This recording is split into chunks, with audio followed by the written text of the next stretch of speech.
Do you sometimes feel like Paul, where the things you don't want to do are the exact things you do? Do you feel like you just need better self-control? What if there's more to it? Welcome to part 2 of 3 of Rooted by the Holy Spirit, who He is and how He helps us. Everything we have is a gift to be stewarded. I'm Lise, and here at Be a Blessing Sourdough, we turn those gifts into rhythms. Subscribe to join me on a journey of intentional living and faith-filled stewardship. Today we're going to talk about the fruits of the Spirit and what each of them mean and how we can have greater access to them. Do you know that many trees actually have a very deep taproot? This taproot acts as a source of food and nutrients. It goes way down deep, deeper than any other roots for the tree. Now, when this taproot goes down deep, this tree produces beautiful leaves, but if it doesn't have a deep taproot, it can easily wither and die and fall over. How deep is your taproot? When you have a deep taproot anchored in God, you will produce good fruit. But when your taproot is shallow, if you've not dove in, if you haven't developed a relationship with Him, then there isn't going to be anything that's going to nourish the fruit in your life. And instead of having beautiful fruit, you will just see that you will wither. Do you feel like a tree that's withering? Then it might just be that your taproot isn't going down deep in God like it should. We can grow our taproot deep in God anytime we want. And we do that through the Holy Spirit, through the Word, by learning, through intimate time with God. So let me ask you, where is your taproot? Are you producing good fruit?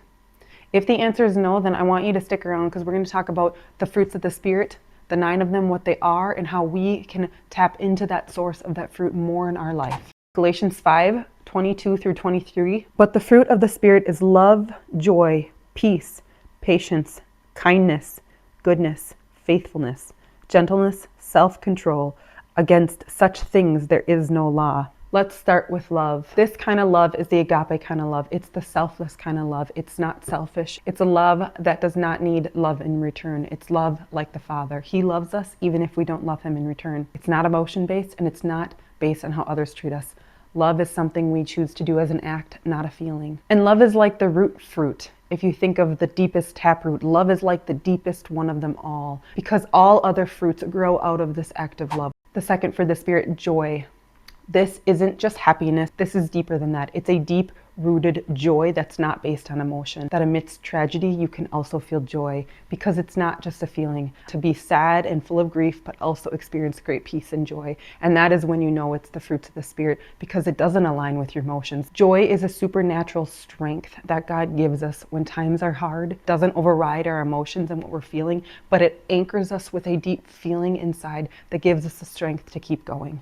The third fruit of the Spirit is peace. Peace brings us into a place where we just feel stable. We all long for that peace. Even if things aren't good, they feel good because we're anchored. Peace is a very anchoring fruit of the Spirit. It gives us an inner calm and confidence that God is in control, even when things are crazy. Peace doesn't mean that the storm's going to disappear or that everything is going to turn out perfect. Peace is God being in the boat amidst the storm. It's Him saying, I'm with you, I won't leave you, and it's all in my control. I know the outcome, and I'm here for you. Peace reminds us that God is in control and His plans are greater. And even though we may not understand them, we can trust that He has a plan and a purpose and that He will not let anything come into our life without using it. If you long to experience that peace, then in part 3 of this series, we're going to be talking about daily rhythms and how we can connect more with the Father to experience and live out of that peace more. Fruit number 4 is patience. This is grace under pressure, where we get God's grace amidst times that are hard. Sometimes patience is the hardest fruit of them all for me. If we feel like we're stressed or we're snappy or we're always running low on patience, that just means that we need to go connect to God more. And it probably also means we need a perspective shift.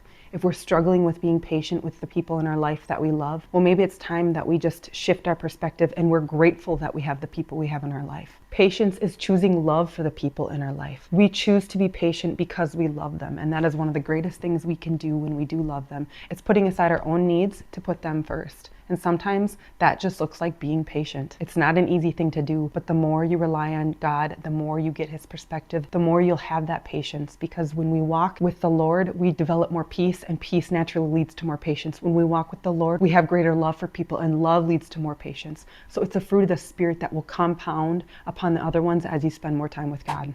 The fifth fruit of the Spirit is kindness. This is tenderness of heart or compassion in action. This is not people pleasing though. Sometimes people pleasing isn't doing what is right. Kindness is about doing what is right and honoring to God. It's making that meal and going and sitting down with a widow because they have nobody to sit at the dinner table with. It's choosing to be kind to your spouse even when they're driving you crazy or upset you. Maybe somebody needs help and you really don't want to give them your Saturday. It's choosing to be loving. So again, kindness is rooted off of love. It is something that will naturally come the more your heart is filled with peace and joy of the Lord, because you'll just want to give more. You'll want to be more kind. One of the greatest ways you can do that is to ask Him in the morning, who can I encourage today? We'll talk more about this in part 3 next week. The 6th fruit of the Spirit is godliness. This is moral integrity and generosity. This is not perfection or religious performance. Godliness flows from a surrendered heart. This looks like walking out in moral integrity, what God calls us to do. It looks like being a good steward of the things that God has given us. It's walking in the life He's called us to. And when we choose to walk with God and choose to dig in and allow the Spirit to transform our lives, it will come flowing from us naturally, because it'll be the way that we live our life. So if you feel like godliness is not a part of your life, then instead of trying harder, I want to urge you that you first need to learn who God is and let Him transform who you are. Because the more you know who He is, the more you'll know who you are. And your identity is where the source of all of your actions flow from. When your identity is lined up with God's identity of who you are, you will see your actions change. The 7th fruit of the Spirit is faithfulness. This is steadfast loyalty to God and to others. This isn't wavering commitment. This is being true to your word and to what you have spoken. It's being a man or woman of integrity. Being faithful means that you choose the right thing despite what anyone else does, because God is faithful to us even when we don't do the right thing to Him. How many people in your life do you know you can rely on that no matter what, they'll be there? They say, let's get together, or I'll bring that over for you, and they do it. They show up. You can count on their word. So why don't we all try being a little bit more faithful? Why don't we all start giving real promises and not empty ones? I want to see you be the faithful one, because we are the demonstration to the world of how faithful God is. And what message are we displaying as Christians if we aren't following through on our word, especially to non-believers? If we're not following through with what we say, what's going to make them believe that God's going to follow through with what He says? So it's our job to be faithful in what we say so that we can be a good example of who God is, so that others can see I can really rely on them no matter what. And it's not dependent on someone else's actions. It's dependent on you doing what is right, because the Lord has asked you to be faithful. When you promise something, write it down and make sure you follow through with it. This is a great way you can begin to implement this fruit in your life. The 8th fruit of the Spirit is gentleness. This is strength under control, not weakness, not passivity. Gentleness is power surrendered to God. It speaks authority without pride. You can have a very strong and tough man be full of gentleness. It's not a girly feature. It's actually a very godly feature to be strong but gentle, to have authority but be gentle. If you are a form of leader in your life, are you gentle with how you lead, or are you abrasive with how you lead? It's really easy to fall into the trap of being more abrasive because we're on top, we're the decision maker. Maybe sometimes it's because we don't have the patience, so things come off abrasively. But what if you could be a leader who's more gentle? Do you know how many more people will respect and follow you? It is so much more powerful to have people who walk with you as a leader because you're gentle than because they're afraid. So much more powerful for people who feel safe than because they're afraid of screwing up. So I want to ask you this. How are you leading? Are you leading and running the home in a gentle way, or are you running in an impatient and abrasive way? If you want to be more gentle, pray to the Father and ask Him, would you show me how Jesus led with gentleness but with authority? And let Him speak to you about what one little thing you can do each day. Our last fruit of the Spirit is self-control. This is not willpower, as many of us think it may be. It's actually Spirit-empowered discipline. Now let me explain what that means. Spirit-empowered discipline means that we aren't relying on our own strength. Willpower means we're relying on ourselves alone. Some of us are wonderful at willpower. Many of us are not good at it. It's really hard not to have those treats late at night when you're sitting down watching TV after a hard day. It's really hard not to do the things that bring us comfort. But sometimes those aren't the best things for us. So how do we have self-control in our lives? Whatever it may be, maybe you're walking out of addiction, maybe you're trying to be healthier and lose weight, maybe you're trying to manage lusts of your flesh. How do we have self-control without relying on willpower alone? You're simply trying not to do the thing that you want to do, because inside there's still a desire to do it. And you're just trying not to do that thing that you truly want. The difference between spirit-empowered discipline is that instead of having willpower just to say no to things you want to do, the Spirit will change your desires. You start to live out of what the Spirit aligns, because as you do the things God wants you to do, you'll find more and more peace. And the longer and more you do it, the more you rewire your brain and the more you're filled with the peace. And then when you step back to that thing again, it almost isn't appealing anymore. It's like, ugh, why did I like this in the first place?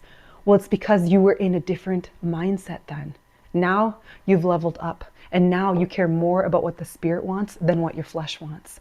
So you see, I don't want you just trying harder. I want you instead focusing on God and letting Him transform you and who you are. Because the more you spend time with Him and He transforms you, it will naturally change the desires of your heart. You see, it's not a lack of willpower. You need a heart transformation. You need the things you want to change over. And here's the biggest thing. Any addiction, we're turning to something for comfort, for a numbing, for a feel-good feeling, because there's something else that we don't want to address, or something else that doesn't feel good. We are looking for comfort. But you see, Holy Spirit's our comforter. If you keep doing the things you don't want to do, then that's because you need more of the comforter in your life. You need to allow the Holy Spirit to be your comforter, and that comes through spending time with God. But when we choose to spend time with Him daily, He will address those with us, and you will slowly watch your life. One day you will be struggling, and the next you'll go, man, I haven't thought about that in a while. And you will realize that the Holy Spirit has transformed you, that you're no longer having to have willpower. You have a Spirit-led discipline. So I encourage you today, whatever it is that you are struggling with in your self-control, I promise you, Holy Spirit can take care of it, whatever it is. It just takes time to grow with Him. And this is a wonderful start. You're here, you listened this far. That means you care. And this is a wonderful first step in growing deeper with your relationship and allowing Holy Spirit to be the power in you. So now that we've talked about all 9 fruits of the Spirit, what kind of tree do you want to be? Do you want to be the one with a deep taproot that is flourishing with beautiful fruit? Or do you want to be the one that's withering away? Psalm 1, blessed is the man who walks not in the counsel of the wicked, nor stands in the way of sinners, nor sits in the seat of scoffers, but his delight is in the law of the Lord, and on his law he meditates day and night. He is like a tree planted by streams of water that yields fruit in its season, and its leaf does not wither. In all that he does, he prospers. You see, it says he meditates day and night. This doesn't happen by chance. We don't grow a deep taproot. We don't bear fruit by chance. You don't become a Christian and all of a sudden all this fruit becomes pouring out of you. Maybe for some of you it did, but many of us, we have to walk in growing that taproot down. Wherever you are in your journey, I just want to encourage you this. Just start small and start today. You don't have to have it all figured out. You don't have to do it perfect. You don't have to spend hours in the morning. You just need to start and do something. And that's what we're going to talk about in part 3 of our series. If you like this content, please like this video, subscribe to my channel if you haven't already, so that we can walk this journey one grace-filled step at a time. Stay tuned for next week's part 3.